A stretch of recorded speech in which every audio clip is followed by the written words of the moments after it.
Get in here. Shut the door. No, I know. You'll probably hear about the tiny bookcase.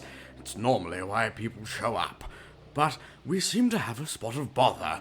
All the gathered horrors of this world seem to be converging on myself and anything magical I have, including my crystal ball.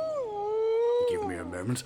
Drongo dingus alopecia, eat lightning bolt dog face! Now, join me by my crystal ball. I believe the adventurers I've sent out are in a spot of bother. If you know any magic, do feel free to help.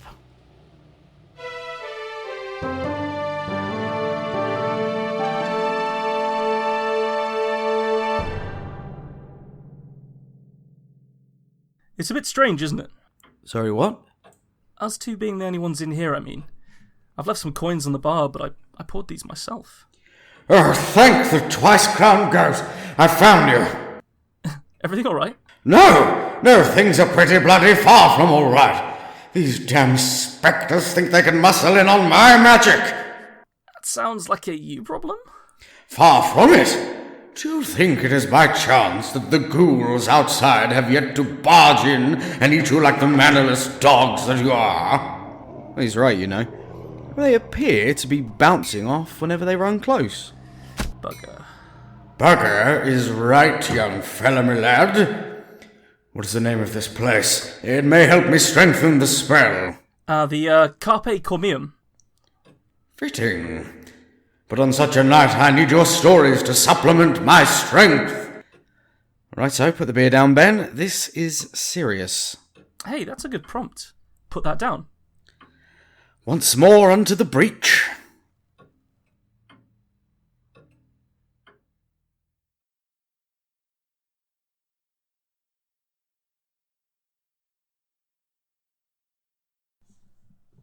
Alright, now turn the dial that says compression so the arrow points at the maximum hull pressure. Great. Now last thing, the switch that says seal ventilation. Put that down. Obediently, I spin the dial to the instructed point and reach for the heavy hazard-striped switch. Grasping it between my forefinger and thumb, I pull, but it doesn't give. Instinctively, I wrap it in my hand and tug. With a thud, it slides into a downward position. A series of clanks begin to echo through the ship. Some boom close as the shutters around the bridge close. Others clank in the distance, memories of the slamming metal rolling cacophonously around our zero-G casket. Well done, Alicia. You have successfully sealed our ship against all threats. Hernandez's smile is wide and genuine. He meets me with the proud gaze of a father watching a child take their first wobbling journey on a bicycle. I only know about bicycles because of something some of the older crew members say. Just like riding a bicycle. There's no space in the light of Norway for someone to ride a wheeled contraption. It most likely would not function given the atmospheric constraints anyway. I remember when they tried to explain gravity to me. I was perhaps 5 years old, an old-fashioned concept that the crewmates had forced onto me. The logic behind periods of 24 hours being logged to 365 was completely lost on me. When they described the force that stuck you to surfaces, pulled without pulling and wouldn't let you escape and float freely, it sounded horrible. For all of my 16 years, I've been aboard the Light. I don't remember much of the early time. Crew members told me I was a miracle, that they didn't think there would be children anymore. Yet there I was. The man they believed to have been my father had been jettisoned. My mother had no memory of taking his company, and had therefore never given consent. Humanity's future had no place for such a demented individual. He'd been cast into the endless void of space, leaving only his errant seed behind. My mother died in childbirth. Producing an infant was extremely difficult, with nothing to hold the mother to the bed. When I watched the footage, the strange atmospheric pressure shifts that the ship experiences drew blood in great surging pumps from my mother's opening. She had been sucked dry by the ship. So I had become the ship's child. Knowledge imparted by the remaining dregs of mankind was my sustenance. They'd shown me simple things, and I ate that wisdom up, and they called me a prodigy. I wanted to know how to fly the home, how to choose where its nose pointed, how to choose whether everyone was protected. I'd found it hard to hide at first. Of course, context clues gave me the tools I'd need to stay safe and secure. They were concerned when I didn't sleep, so I'd lay with my eyes shut as long as possible, until they said, "She slept right through, what an angel!" Every time I misstepped, I'd find ways for them to excuse it. It always came back to the same thing. Poor girl, never set foot on Earth. No wonder she's a bit odd. They always spoke in hushed tones. I didn't care. I figured out which things they liked, and I did those things. I listened to them talk about the beach and about the theatre.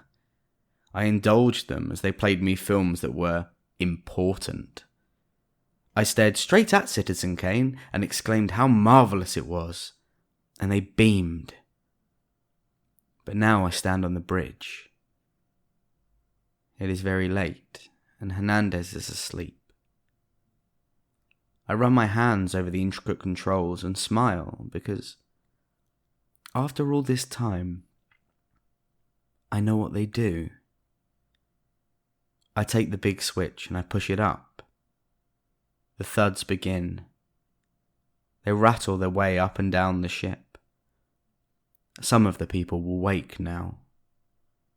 Let them come. For the first time in 16 years, I let my mind reach out, and I feel those of my kin reach back. Parasite, they call us. Invasive.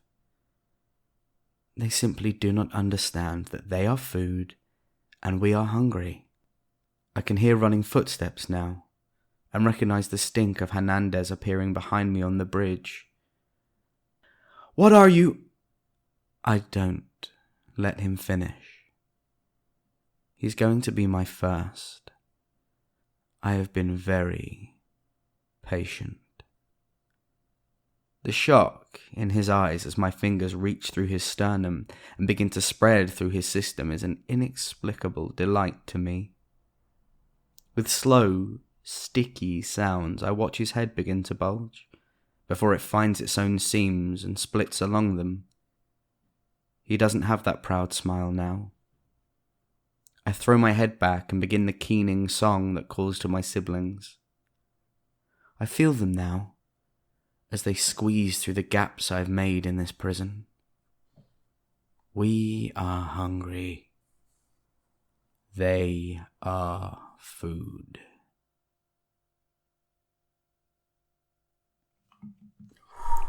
They are food. I like it. So I'm fairly sure we should probably see whether anybody else can tally this up, but I'm fairly sure you say the word seed in most of your stories. And it's fantastic. I'm going to say I'm a gardener, a literary gardener. You're a literary gardener. Nothing but seed. I really like the turn of phrase about the how his head found its seams and then burst. That felt really strong. That was a really good turn of phrase. Yeah. It was a weird thing to describe because, I thought about what I wanted it to look like, and that was what it seemed like something coming apart at the seams. And I thought, well, I suppose everything will find a seam if you put enough pressure in it. That's why things burst. Yeah, no, it really it really strikes you immediately. It's a definitely a really good use of language. I found the whole thing to be very creepy. I like science fiction. Horror in space it's like horror in a submarine. I think. Yes. It's just because you're in a pressurized environment that outside is death. it raises the stakes automatically. You can't go over to the next town to the pleasant and kind sheriff or whatever. There's no way out. And to see it from her point of view as well, this mysterious alien being. Do you have an idea of like what they are in space? These things that work? Weirdly, this came from I saw a video of a guy who rescues shrimp. Oh. And he gets them out of the ground, and they have these big parasites that sit in their gills, and they grow bigger and bigger until eventually they fill the entire gill, and they are absorbing all of the oxygen that the shrimp pulls in. That's gross. Yeah, it's horrifying. But the thought of this... I mean, I could write a story about what happened to man and why they thought there would be no more children, but I felt like it was so much scarier not having that in there, because you're already on the back foot as the reader, because I'm assuming everyone who listens to this is human and maybe the odd dog or cat. But they're not putting it on. Abusing dogs with shuffle. Oh. Poor old Hernandez. Oh yeah. Nice guy. But I like the undercurrent, obviously because they've found it in them to commit fairly permanent murder as well by jettisoning the father. Yeah. So it leaves some entangling questions dangling, doesn't it? About why is humanity here? What are they doing? The fact that it's called the Light of Norway, I think was the name of the ship. Yes. Shows that it's at some point in Earth's future. Possibly, in my head, it was like a generation ship. But then that didn't quite make sense because of the lack of children being born. So, why are children not being born? And so maybe just deep space exploration. I think my icy pods. The theory was that they were sort of out, and that the idea was that these are all people who weren't intended to breed, like maybe couldn't, and their job was to find somewhere to be terraformed, and that they had thought they'd never see a child again in their lifetime because they were going to spend the next 30 years in space, transmit a signal back, and die somewhere old. Oh. What would be worse in that situation? Like, just sort of drifting in space endlessly, not finding anywhere, and eventually you all tear each other apart and die from lack of supplies. Or find somewhere that is theoretically inhabitable, and then, plant the flag, do all that kind of stuff, and then just realise that there's just nothing for you. Yeah. I think it depends on your sort of philosophical outlook, doesn't it? Because if where you're getting your meaning from your life from is in what you do, what you perceive, how you experience your existence, then it's sort of fine, isn't it? Yeah. But I think for a lot of people, they glean a lot of value from passing things on. I guess they passing on a planet in that sense, aren't they? Oh, I liked it. So. I feel like it could be expanded, and we could get more stories from that particular sci-fi endeavor.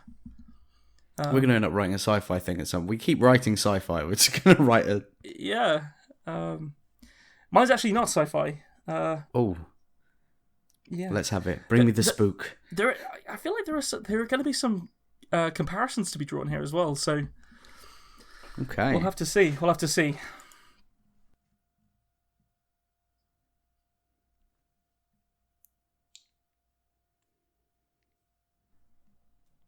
Put that down.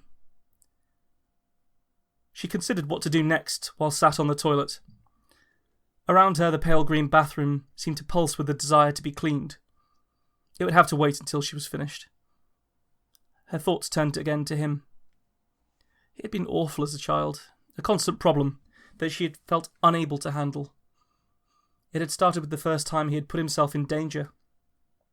He had managed, despite all reason and chance, to pick up a kettle before he could even stand. She had felt her stomach explode with fear as he began to tip it towards himself with a baby's clumsiness. She had screamed at him to "Put that down!" as she ran. He had looked at her, and she had seen the first signs of the problem. His dark eyes had held her gaze as the freshly boiled water poured over his shoulder and down his back. The situation had only grown worse as he'd increased in size, vocabulary, and will. Their voices would clash regularly as she resorted to more and more desperate methods of assertion. She had felt that, had she had any other children, he would have stuck out like a cuckoo. She thought perhaps there had been something inherently wrong with their choice of the father. She knew that she would have liked more of them. The increase in sample size would have garnered a wider frame for her reference. She had been alone, the weight of controlling and moulding the boy stacked upon her neck. Her own skills in life were fortunately sharp, carving deep into industries and social circles despite the lodestone. However, the successes were undercut by the fundamental problem. The fear of what he might go on to do, who he would do it to. It all sat with her, on buses, and struck her midway through relaxing pursuits. That there had been normal failures was a given fact. No one ever fired clay for the first time without cracking it. From her fingertips to her elbows, she had been coated in the mess of rearing. And she knew she was unable to be any other way. She had felt his shape evolve and mutate under her efforts. His dead eyes stared back at her with every attempt to find light and happiness. There had come a time when she knew the task was beyond her. She became aware that all of her efforts had simply equipped him with the opposed mental defences to resist her and what she stood for. She began to suspect that the time he spent alone and away from home was filled with tenebrous acts. Lying in bed, alone in the house, she imagined his face lighting in a rare smile, with blood on his teeth. It was somehow worse when he was in the house, as the fear began to be for herself. The apprehension she felt for his adult life had become constant. Standing up from the toilet, she reached out and pressed the lever downwards. The obstreperous noise of the flush filled the room as she stepped towards the tub. It had been a similar green to the walls, like an unripe avocado. The grime of years had left a waterline, which was now exceeded by the thick liquid. His eyes stared up at her from the meat that had been him. She had taken great pains to carefully segment the sections, before further breaking down the joints and mincing the muscles.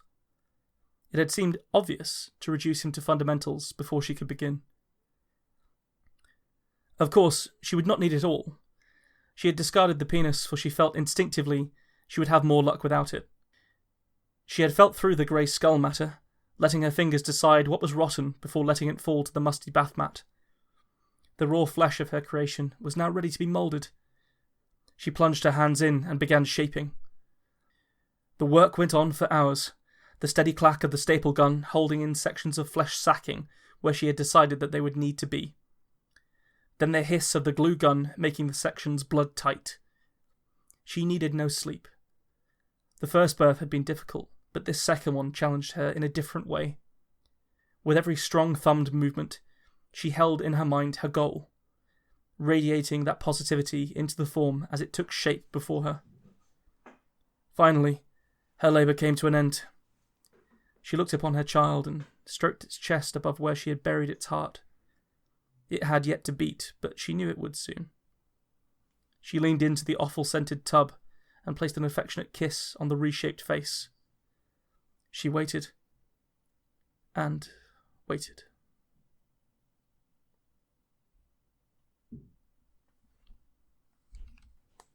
Good grief. The most visceral thing in there, I have to say, was the phrase offal-scented tub. Well, you've never spent time in an offal-scented tub, Nick? I mean, I've eaten a lot of haggis. Does that count?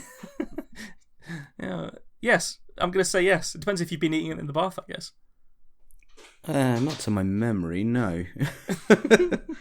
That was, absolutely horrible. Thank you. Oh. Well, I thought I'd give you one back after that fucking ape story. We did actually have someone tweet at us about that, didn't they? Saying they'd been horrified by it. So I think yay so, me. yeah. Could never have topped that for Halloween. Oh, no. This is actually based quite strongly off a nightmare I had about 5 years ago. Really? Yeah. Go on. Well, it's pretty much as it was, except I was sentient in the bath. Oh, I thought you were making the. No, not thing. at all. No, it's happening to me. I used to, when I was from when I was about like 13 or something through till early 20s, I had near constant, like every other night or so, nightmares of being dismembered whilst being aware of it. Yeah, and then it went away for a few years, and then it came back with this one dream, and then it's not happened since. It's weird because I've had a recurring dream for a lot of my life where I'm dissected medically. Oh. As though they're looking for something, and then they put me back together. And as I've got older, it's become more detailed. As I know more about anatomy, that dream has become way worse. I wonder if you were to give some sort of crackpot Freudian interpretation of that as us not wanting to be like discovered in some way, some kind of defense mechanism that if somebody's like taking you apart, then they're going to find stuff out about you. So on your story, yes, the obviously there's a bit of a Frankenstein vibe. Yeah. But also got a lot of I don't know if you've even watched it, but there's an anime called Full Metal Alchemist. I have not. And a big portion of that is if there is something of equivalent value. So if you had all the pieces of a radio, but like a pot of sodium and an bit of iron ore and some wood, you could create a circle that would allow you to make that into a radio immediately through alchemy. And trying to make a person is forbidden alchemy. And even if you get all the right stuff there, trying to make a person will never result in a person, because there is something to a person beyond just the chemical makeup. Mm. And it had that.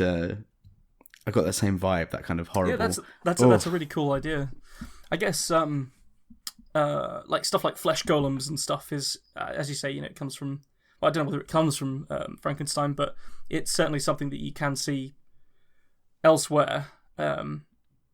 Truly creepy, I think. Like anything where someone's trying to make life not through traditional methods, it's can get kind of spooky, I think. Good turn as well, because I thought the kid was going to do something horrible, and then I'm glad. Yeah. The I think that needs to be believable in order for it to work. That her fear, it might not be unfounded. I should point out, like, my mum is actually quite lovely. So this isn't indicative, but the bit with the kettle is something else that did actually happen to me as well. You poured a kettle on yourself. I poured a kettle on myself. You dreadful as a brute.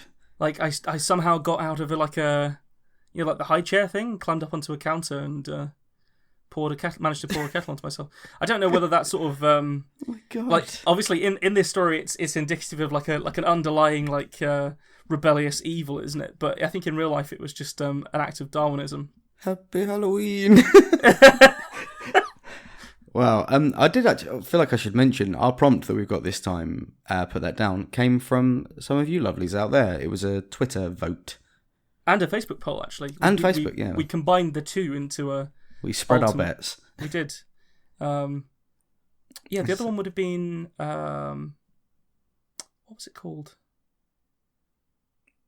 Prima Donna was going to be the other one. Oh, it was. That came in second place. The feedback, we actually got really good engagement, and it was really awesome to see that people wanted to take part in getting the prompts together. So I think we're definitely at a stage where we're thinking for the next season, going out to you all and getting some ideas for prompts. So if you are listening to this and you'd like to give us a prompt, then message us on our socials, whether that's Instagram, Facebook, or Twitter. You can tweet it at us or just DM us, whichever one you want to do. And we'll put them all into a pot and start stirring up some stories. Just come to us anyway. We like hearing from you. Especially thank you to the couple of lovelies that pointed out that I had made a bit of a snafu with some editing in a previous episode. But that, you saved us as a community. You came together and helped us to fix a thing. So thank you. We love you all. That was really cool, actually. Yeah, there wasn't anybody sort of complaining about it. They were just like, "Oh, hi guys, you might want to fix this." It was really positive. It was really nice. Okay, but the thing is, we don't have a guest today, apart from the spectres that surround us in every waking moment. No guest. It's just like episode 1. It's just the two of us. Just celebrating that spooky time of year. We do like spook. But we got some spooky questions, haven't we?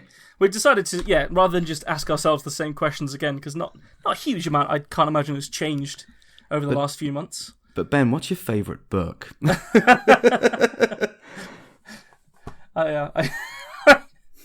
We've had some really fun guests as well, and so a lot of them have been people that are quite close to us, or new acquaintances, especially for me. And it's been really fun interviewing them. But we're gonna give ourselves some stuff to answer. So, do you want to? Shall I go first, Nick? And I'll ask you. Oh, go on. Yep. Have you got any superstitions? Oh, actually, yes. I've got a couple, but they're all theatre ones. So we say the Scottish play. Okay, instead of Macbeth. No, we say the Scottish play. That and the old adage of it's bad luck to say good luck on opening night. Okay, and you actually observe these for what do you fear will happen? It's not even fear. It's just tradition. Like, you don't want to be the one that broke the tradition, because then if something did go wrong, people would blame you. I think that's why I'd do it. If the set caught fire, they'd be like, "That's you. You're cursed." It's like a herd mentality, group reinforced tradition. Then, yeah, like religion. You got me. I'm gonna have to throw in a fun fact here. Break a leg. Right. Yes. It's so the leg is actually the crank used to open and close the curtains. Oh. And we know in the early days of theatre, it was like a cheap bit of tin, and repeated use would cause them to snap. So break a leg was, I hope you get so many encores that they have to keep opening and closing the curtains, and the leg snaps. That is really cool. And that's where we get break a leg from. I really like that. I don't have any fun facts to go along with mine, but I do have some superstitions. Your superstitions, what are they? So I do actually touch wood. Okay. But it largely comes from me, like, it's just like a verbal tick. Yeah. That and I'll say touch wood and then sort of cast aimlessly about myself to look for some wood. Do you do the thing where you touch your head if you can't find wood? No. I know a lot of people who do that. Yeah. Oh wow. Well, that just I think I just graduated to level 2 of touch wood. Yeah. No, that's a bit of a weird one. I looking back, because I'm not a superstitious person, I wouldn't say. But I do observe that one. Whenever I say it, whenever somebody else says it, or it's only if I've accidentally said it that I then have to go and do it. And then the other one, which was more when I was a kid, really, was if you step on a crack, you'll break your mother's back. One. Yeah. So I think if you spend a lot of time walking to and from school as a kid, cause especially if you live in the middle of bumfuck nowhere, which is where I lived when I was growing up, there's quite a lot of cracks in the pavement and stuff. So it's actually can become quite like a fun game for a kid that doesn't have a phone or any or kind is scared that his mum will melt him in a bath. Yeah. Yeah. Oh, yeah. Well, there's that too. Yeah. but you end up playing like hopscotch most of the way home. Yeah. So that was sort of it was more of a fun thing, really. I was never sort of like, I was never in a situation where I would like step on a crack and then be like, oh, must call. I used to observe. I used to observe loads of them, like never walking under a ladder, closing your eyes when you walk between the legs of a street sign. All these weird little ticks, basically. I do the ladder one where possible, but mostly because it's unsafe to walk under a ladder. Yeah, that's why I do it, because I don't know. The amount of times I walk past a building site and you just see like a little I actually don't know the technical term, but the kind of the brace that joins scaffolding together. When they're taking those apart, and the guys that do them, they're so proficient in what they do. They're like 30 feet up. They're taking scaffolding apart, and they throw them off, and they land into the inside, buckets. In the buckets. Yeah. And I'm just like, if anybody's doing that anywhere fucking near me, I'm not going to step under where they're doing it. That's just... I'm just not going to trust somebody that I don't know to that degree. Some Final Destination shit, man. Yeah, but definitely. Go on. I'm going to move us on. Ben's written these questions. You might be able to tell because they're a little bit drier than questions Nick would have asked, I think. I'm coming across them and going, oh man, I have no idea. So Ben, what's your favourite horror-themed song?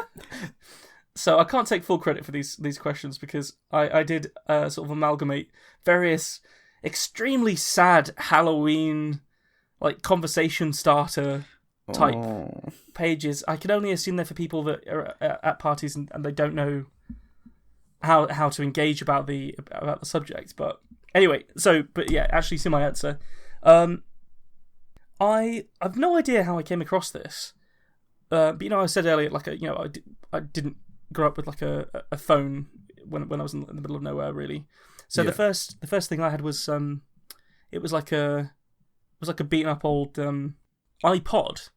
So like just music basically. I think they had some games on them, and I like randomly got a bunch of tracks through iTunes then, and one of the tracks was Helena by the Misfits, or just Misfits. And it's a bit of a weird song, but it's effectively I think there's something along the lines of one of the lines is like, if I cut off your arms and legs, would you still love me anyway? And it's the whole song is sort of filled with this like really horrible physical violence, and the band themselves are themed around like sort of B horror movies, like So I think I possibly could have gone with some kind of like maybe like Dragula or something.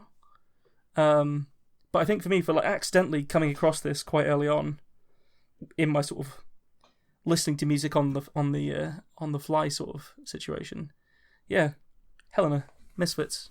Oh wow! I think that was actually post Danzig as well, because he was with them in the 80s, but not.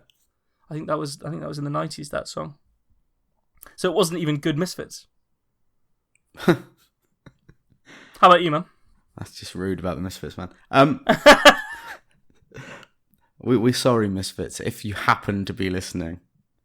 Unless you're listening, Danzig, in which case, they know they reformed later on with like called the Real Misfits when they had Danzig back. Like, anyway, mine actually changed this year. I'd say my favorite horror themed song, because it would have been the dubstep remix of "Spooky Scary Skeleton." Because it is an absolute banger. Oh, wow. But there's a band called Mystic Prophecy who mostly do covers, and they have a song called Dracula, and it shuffled on my Spotify early into lockdown, and it is a glorious wailing battle metal nonsense song, and I really, really, really like it. I've listened to it too many times. I think you've actually let me know about that song before, because I have. I had it on a playlist during a get together, which was of course totally obeying all the rules and socially distance. Sort of when the UK was getting a bit more sort of lax with that kind of thing, which looks like we're going the other way now, but never mind that. But but you know I think it was during a game of 20 questions. You know, when you like the game that they're playing in Glorious Bastards, when you have to slap the card onto your head and somebody else has written a name on it, and you have to figure out who it was. I was there for this, Ben. This was when we were recording. Okay, yeah. When we recorded Wonderland. Oh, it was that same day that we recorded Wonderland. Episode 6, yeah. But then that song, because you let me know about it, it came on whilst one of the people was really struggling to get their person on their forehead, yeah. Which was Dracula. Yeah. And the song itself uses the word Dracula multiple times, and they were just sat there sitting on 19 out of 20 guesses, just being like, I just don't know who could it possibly be, Well, the song in the background is Dracula every 15 seconds. It's a fun song as well. Oh, it's really good fun. I'd recommend it to everyone. Mystic Prophecy, go and listen. We should definitely just link this stuff on Twitter. It will do it. I did tweet a picture of Elliot's face. Sorry, Elliot. Why his face? I said I would in the episode, so I tweeted him. Oh, right, okay. So this one's a bit of a weird one. I had to rephrase this a little bit. Which horror movie or book, doesn't matter, or any other medium, comic book, whatever, for you contains the worst death? So this can be something that just turns your stomach, upsets you, hits too close to home, or just Okay. grandiose, biggest death. Okay, 18 plus, here we go. I think it's Saw 4. Deep Okay. into the Saw franchise. There's a guy he's on a metal crucifix, and the sections of the crucifix can flip 180 degrees. Oh no. And it does it every, I think it's 20 seconds. So it does one of his wrists, then his other wrist, then an ankle, then the other ankle, and it does this at the knees, the elbows, the shoulders, the hips, the waist, and then flips his head around. And it's just unbelievable. Just that sounds horrifying. awful, man. That's horrendous. I think I've only seen Saw 2. That's got I would have said it if it was a death, but the woman getting thrown into the pit full of hypodermic syringes. That, when she's digging through them, that one's bad. That's pretty bad. I've never actually been that big into horror movies and gore fests and slasher flicks and all this kind of thing. I have watched quite a lot actually, but it was never really my go-to genre. But yeah, I definitely, as I get older and stuff, I'm enjoying them more. I don't know what that's about, but I love them. Always have. Yeah, there's something really fun and freeing about them, I think. But for me, my answer is one that I watched really quite. I must have been maybe 12-ish. Yeah. One. And it's a movie. It's a really shit movie called Ghost Ship. You seen that? I haven't seen it, but I am aware of it. Okay, so some people end up on a haunted cruise ship and they start to die in as you say, Final Destination style deaths. Because it's haunted, and the deaths are okay. People falling down elevator shafts, that kind of thing, getting cut up by propellers, whatever. But the actual reason that it's haunted, if I'm remembering the movie correctly, the reason it's haunted is that during one of the evenings on this cruise liner that was filled with the wealthy and well-to-do, they were having some kind of grand ball on the dance floor. And they're all happily out on the dance floor, dancing and laughing and slow dancing. And there's a little girl being danced on her, maybe her father's, possibly her grandfather's. When children stand on the shoes so that they can be danced with, like that. And whoever was the killer, I forget, or it may have just been an accident, had taken one of these big steel wires that is used to connect bits of the cruise liner together and whatever. Yeah. And stretched it with a pulley behind the dance floor. And when they released the lever, it whipped all the way across the dance floor really, really fast through everybody at roughly upper stomach height. Or a bit higher, I think, possibly even. It may have taken some people off at head height and that kind of thing. And the scene is shot from the perspective of the little girl. Oh. So she just watches everybody around her, the hundreds of people around her, just get cut in half. But she's too small to get cut in half. That's rank. Yeah, man. Oh. How old were you? About 12. I remember this is going to make me sound old. I was about 10. Maybe slightly younger. And I was in bed, and my VHS tape of Pokemon the first movie finished. I'd fallen asleep. It finished, and it did and started rewinding. Right. And it woke me up, and I opened my eyes and looked at the TV, and it cut back to terrestrial TV. And Peter Jackson's Brain Dead was on TV. And it was the scene where the daughter's gluing the skin back on her elderly mother's cheek. Oh. And now, I don't mind that. At that point, I was horrified, like genuinely scarred. And I didn't know what it was. I had no idea what that movie was, who it could have been made by, what it was called. And then, the Lord of the Rings trilogy happened. I got a little bit older. I'd seen those movies. I wanted to see more of Peter Jackson's work. Lo and behold, there it is. A thing that had tormented my dreams for years. The childhood trauma was revealed. Yeah, just unfolded in front of me. Right, I'm going to move this on. Would you rather be bitten by a werewolf, vampire, or zombie? So this was one of the... I largely left this one in because it was one of the funnier questions because it was so shit. The answer is none. So I think in this scenario you have to be bitten by one.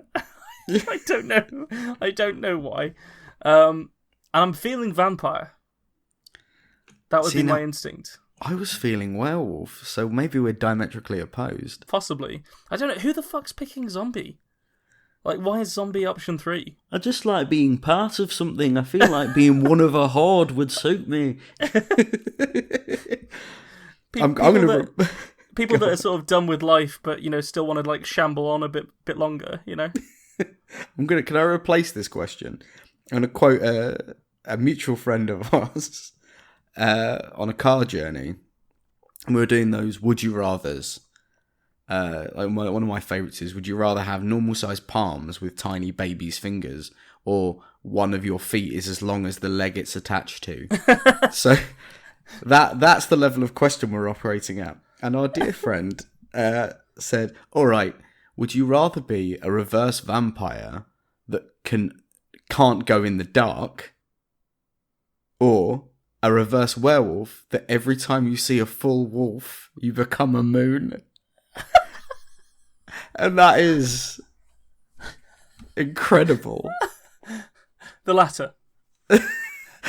Suddenly there's a cosmic event because there's a wolf on the prowl. There are so many questions. What constitutes a full wolf? Do you become a moon in that you are now orbiting the planet, or do you become a celestial body and orbit the planet? Do you just become a big ball of rock, but where you were? There's so much to unpack. I definitely interpreted it as full wolf meant not dog. And even just a glimpse, a catch of its foot, and that's you gone. You are. Yeah. You mooned out, man. Yeah. And maybe taxidermied heads on walls don't count either. But then also the moon thing was you definitely just become a moon where you're stood. Dum. In your front room, your house is gone, but then so's the rest of the street. So fuck it. The rest of the fucking country at that stage. Oh man, fantastic. Good. So you're going to be a vampire and a reverse werewolf. A wolf-were, if you will. A wolf-were? Where? Yeah, I think the vampire one was just because and at least I've been watching a fair amount of What We Do in the Shadows recently. And so good. I know, it looks fun. It looks fun. I think if you can add the fourth option, who would you be bitten by? Matt Berry? Then yeah, I'm down. Let's absolutely do that. Matt Berry going around proliferating more Matt Berries by biting people. You'd hear them coming.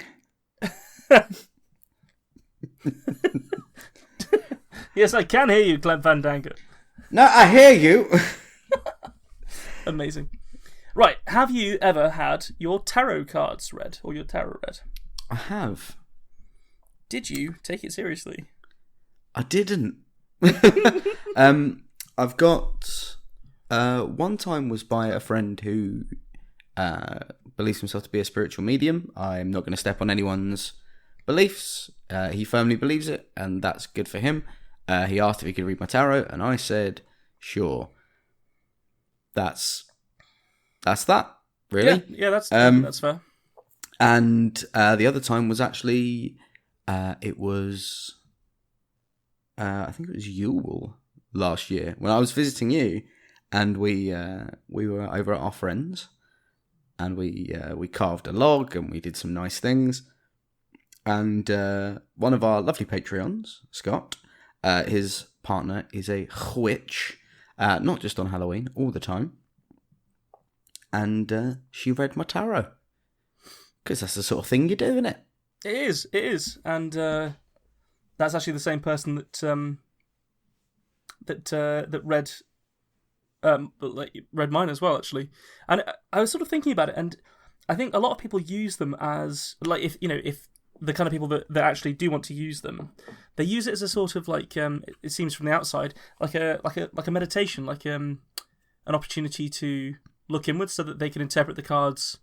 Yeah, it's like a tool that you use to figure out what you actually want from things, which all of the self-help industry is devoted towards as well. So it's not like it's something that's completely out there. Like, I wouldn't go as far as thinking that the cards have any power. Like, I think it's very cool in Jonathan Strange and Mr. Norrell when those particular, I think they're called the Cards of Marseille.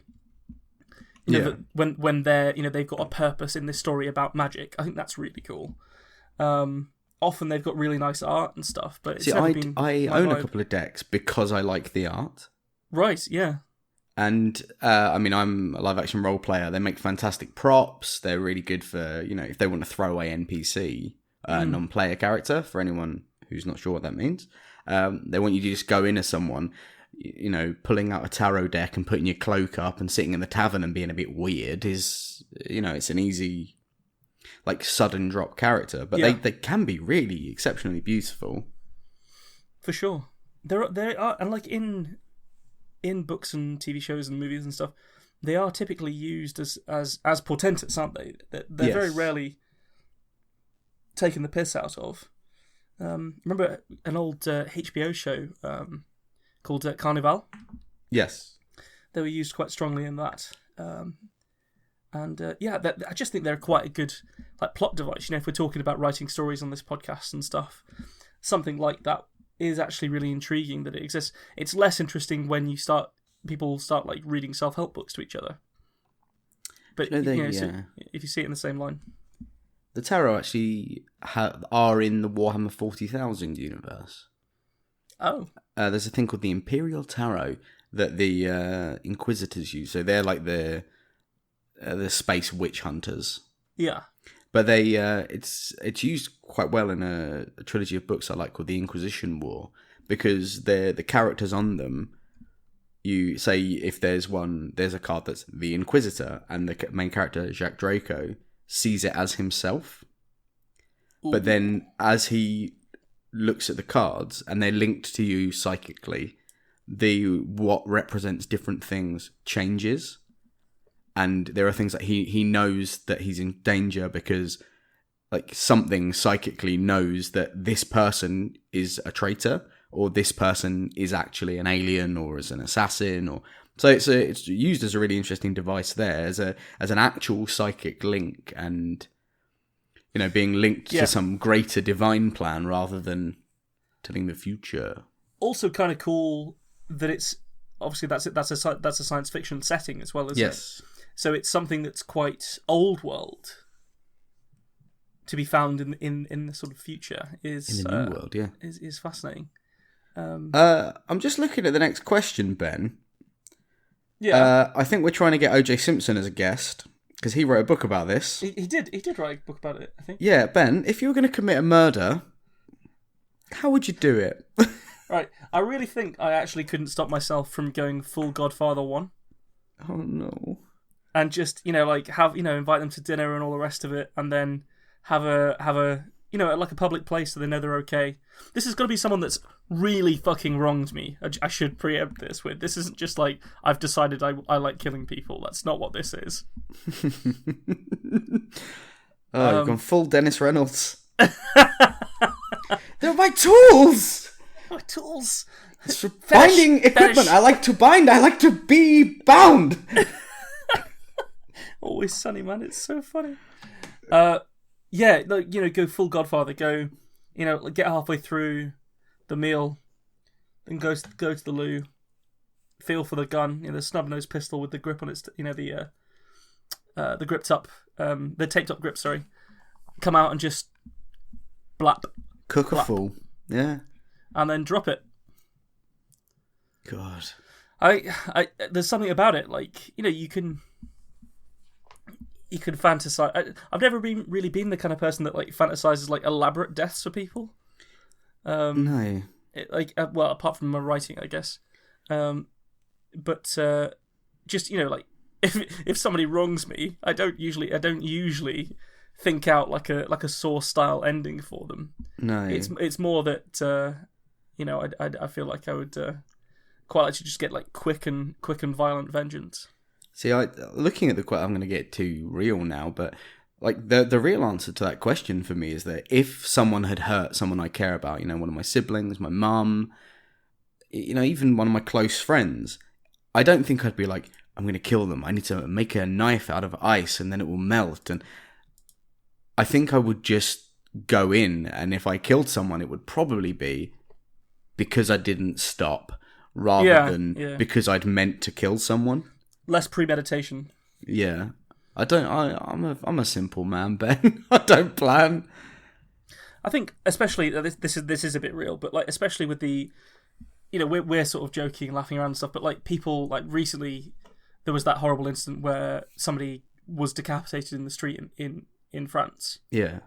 And shit like that does just fucking happen sometimes, and it takes a while for law enforcement and all the rest of it to find these people and deal with them.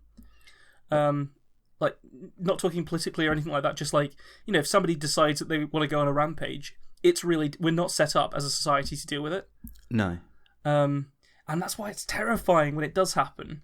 So things like, as soon as you start thinking, like the taped up grip and dropping it so that they can't tie you to the weapon and stuff, as soon as you start getting down the premeditated route, it's another level, isn't it? Like, it's not just like a random or even just extreme act of violence. You're really going into how to live your life afterwards. Yeah. And it takes it from horror to thriller, I think.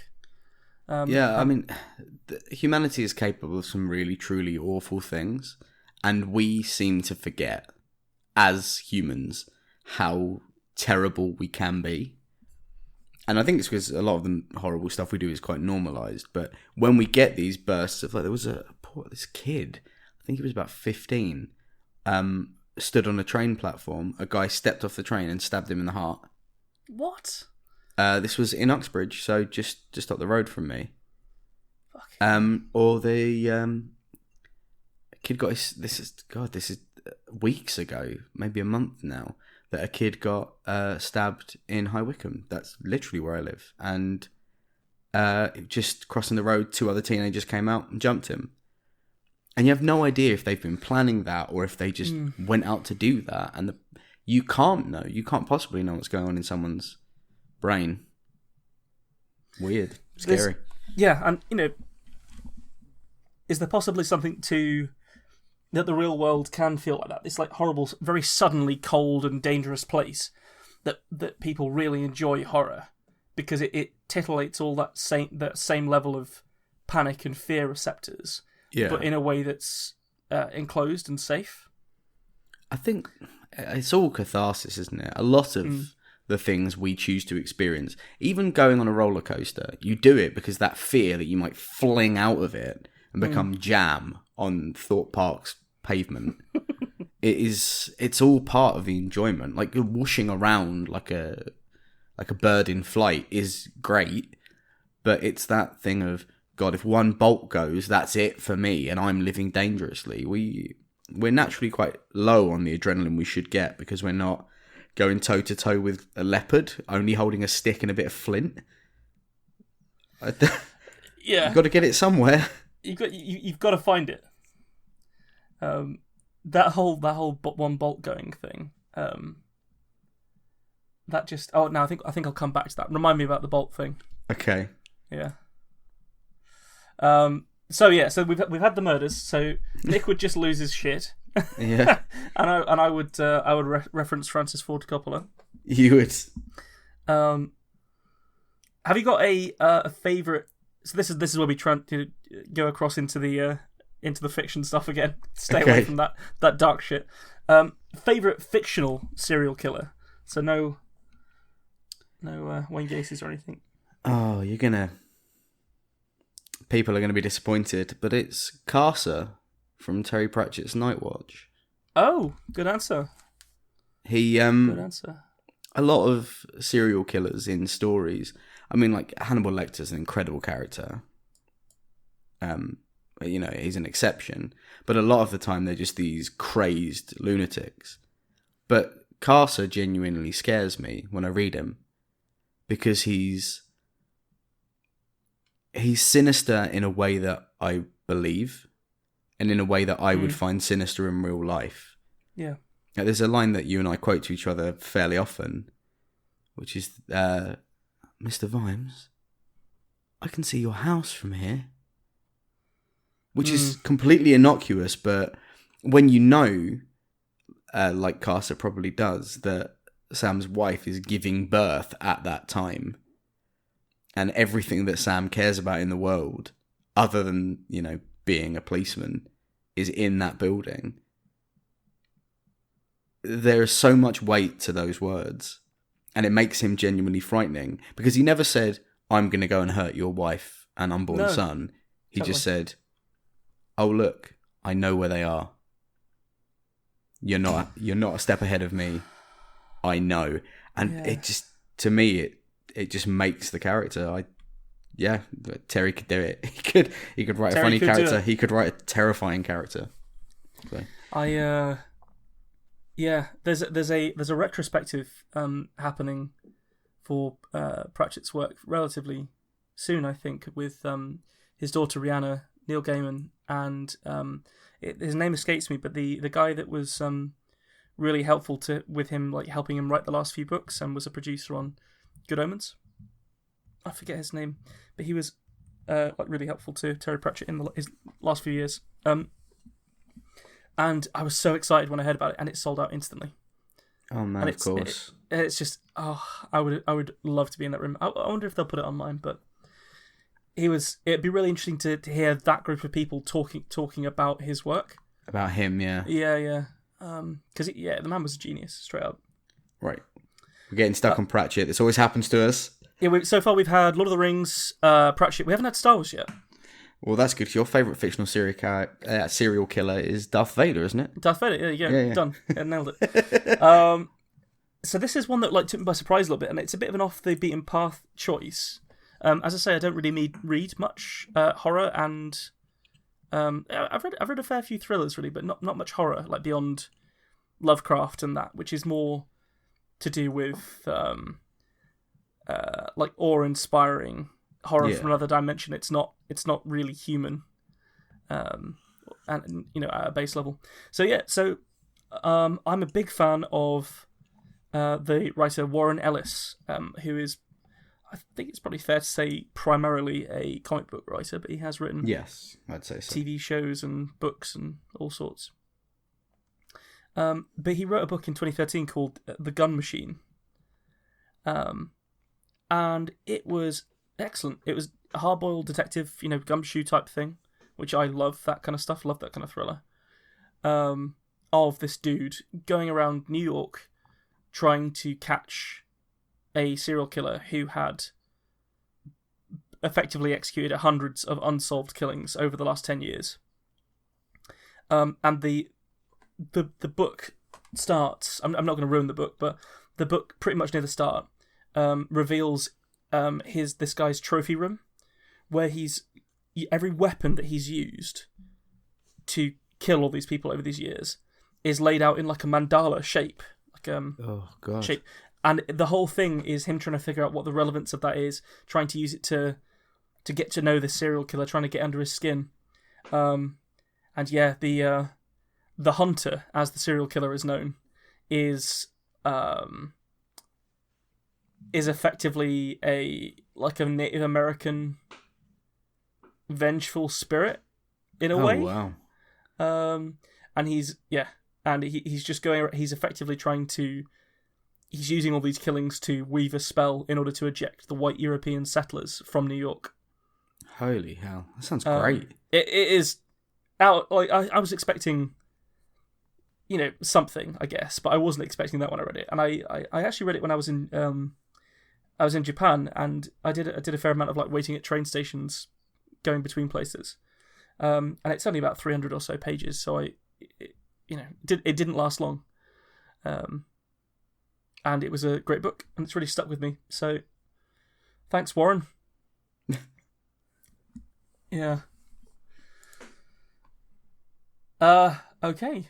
Last question. We're on to our last question. Oh, wow. How do you think you're going to die? Right, it's about to get morbid. It hasn't been already. It's been... No, it's been light and airy. So most of you listening won't know this. I'm a type 1 diabetic. And I have been since I was 18 months old. Well, since I was born. They figured it out when I was 18 months old. Honestly, I think over time I will deteriorate because of it. I didn't look after myself that well as a teenager. I wish I had. I do a lot better now, but I'm paying the price. And I think gradually I will become less capable. Or, alternatively, I will have a drug-fueled sex heart attack because I am a rock star and all that. Does the one not lead to the other? Do we not eventually reach a stage where you occasionally just take a swing at it? I think that might be true. No, honestly, I think I will. I think eventually being unwell, as I am innately, will cause some part of me to fail. I don't think it's going to be soon, necessarily, but I think it would be sooner than for some. Well... What about you, man? We're all going to die one day, but when/if that happens, the world's going to be a far worse place. So look after yourself. I'll do my best. What about you, man? Plane crash, definitely. Really? Oh yeah, hell yeah. You do fly 3 times a day, don't you? Yeah, you won't walk to the shops, guys. Just charters a jet. Off in my... I don't even know the names of jets, man. I don't know nothing about aeroplanes, which is possibly why they freak me out. Back to that one bolt thing. Oh, God. Bill Burr's got this funny bit where he takes the piss out of people that say that all it takes is one bolt in a helicopter, to be loose or whatever, for the whole thing to crash and everybody die. And indeed, there are a lot of helicopter fatalities. But he's like, that's the same of anything, as you said earlier: roller coaster, plane, car. Like, one wrong bolt in most mechanisms that we use with alarming regularity, and we're just dead. Yeah, that's why it's called a wrong bolt, isn't it? That's just kind of... Some people say, oh, too much of a good thing will kill you. Too much of anything will kill you. That's why it's too much. By definition. But yeah, I wasn't always afraid of flying, actually. It's I was in a very near miss when I was a teenager. In a landing. And... ever since then, it sort of started to boil up, and I used to fly a lot for work and all this stuff. But it gradually just got worse and worse. Like it was never taking off. I really enjoyed taking off. It was always coming into land. I couldn't get over the fact that I was in a cylinder pointed at the earth, flying about 700 miles an hour. Good grief! And so it would take me like a day or two to unwind after a landing. Which really sucks, because I love traveling. I love going to different countries and experiencing cultures and stuff.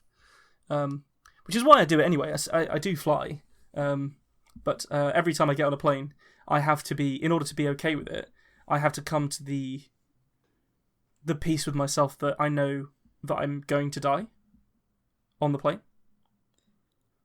So by the time the doors close, I've given up control. It's gone. Very much like a roller coaster. I'm not ask you to go on holiday with me at any time soon, man. Don't worry.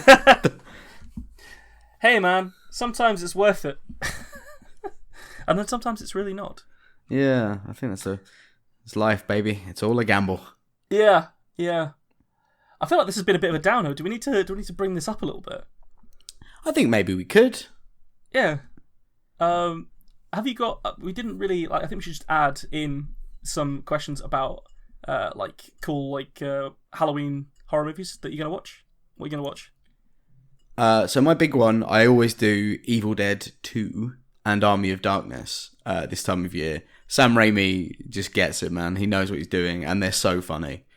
Absolutely hysterical. They're not horror films at all, really. They are just goofy comedy films with my man Bruce Campbell in. So that's where I'll be. So I'm actually like a total fucking... simpleton when it comes to this kind of thing. So, is it Evil Dead, the bit with the tree? Is that Yes. Evil Dead? So, right, okay. Evil Dead 2 is actually just a remake of Evil Dead 1, but with the budget they needed to make the film. And funny, it's got more jokes. And Oh, that's cool. I think I've only seen the first one. I would happily stick them on and we'll watch them together over Discord. Yeah, man, we should do it. We're actually going to be, again, social distance and all the rest of it, obeying the rules. Unless they change, of course, in which case we'll have to change our plans. But just a couple of people and I are going to watch Jurassic Park. It's got no Halloween significance at all. But we were talking about like movies we wanted to watch, and people were saying Nightmare Before Christmas and Tim Burton stuff, and and genuinely spooky and scary stuff as well, like deliberately. And then it just kind of came up in conversation that Jurassic Park is one of the best movies ever made. Oh, man, yeah, absolutely. By, an auteur at the top of his craft, great budget, great idea, Michael Crichton based idea and stuff. So we're going to watch Jurassic Park. We'll probably watch some sort of like spooky stuff as well, but plan is to have some fun. No, speaking of movie, I've had a craving for Dread for about 2 weeks. I think I need to sit down. I love that movie. Dread's so good. Wasn't it strange? Do you remember when I may have sort of misremembered this a little bit, but when Dread came out, The Raid came out at roughly the same time. So The Raid was a couple of months beforehand, and a few people said, right, "Oh, well, they've just copied The Raid," but it's impossible for two studios to have. Like, why would you say, "Oh, there's an Asian movie just come out"? Which comic book characters can we afford, and would any of them suit ripping off that film? I think it's just quite cheap to make a movie in an apartment block because there are loads of them, right? And that's how it happened. It just they did just really coincide and very, very close together. Both really good as well.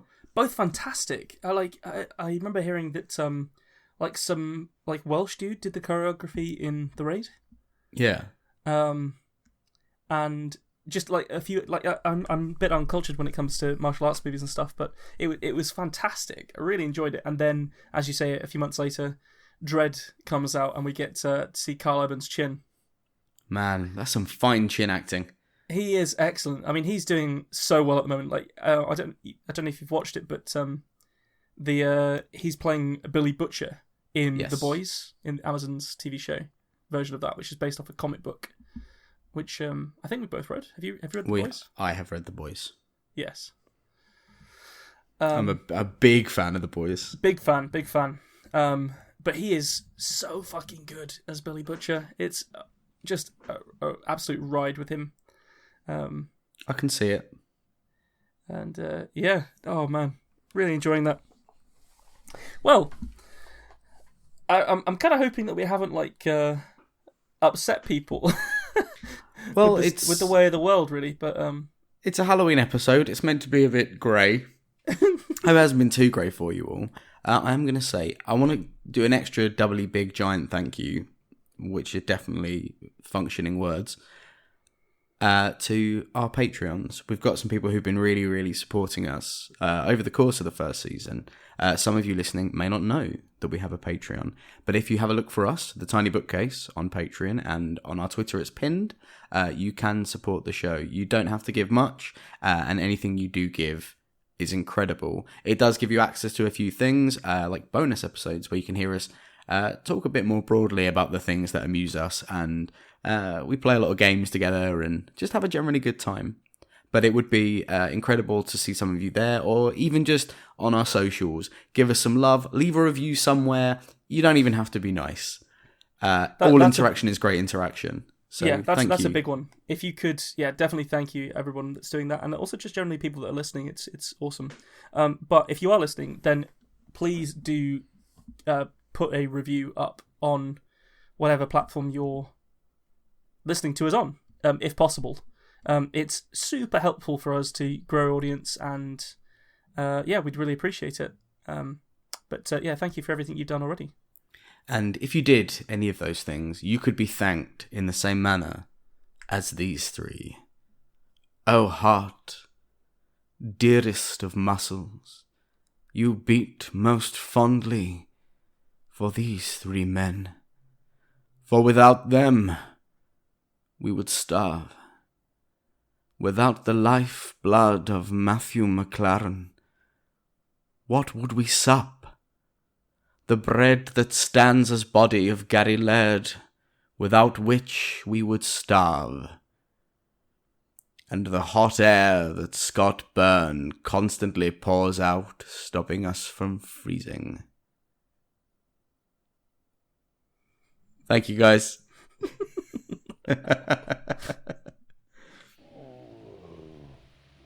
Well, I can quite firmly say that hasn't helped us in the slightest. But they're still alive, and that means stories for me. Now, I wouldn't recommend leaving until sunrise, so pull up a magic chair. By the way, while you're here, there are some spells you could research. The Twitter spell, which can be found at Bookcase Tiny, is most useful, and the Tiny Bookcase can be found on Patreon. Now wiggle your fingers and get casting. We've got a long night ahead of us.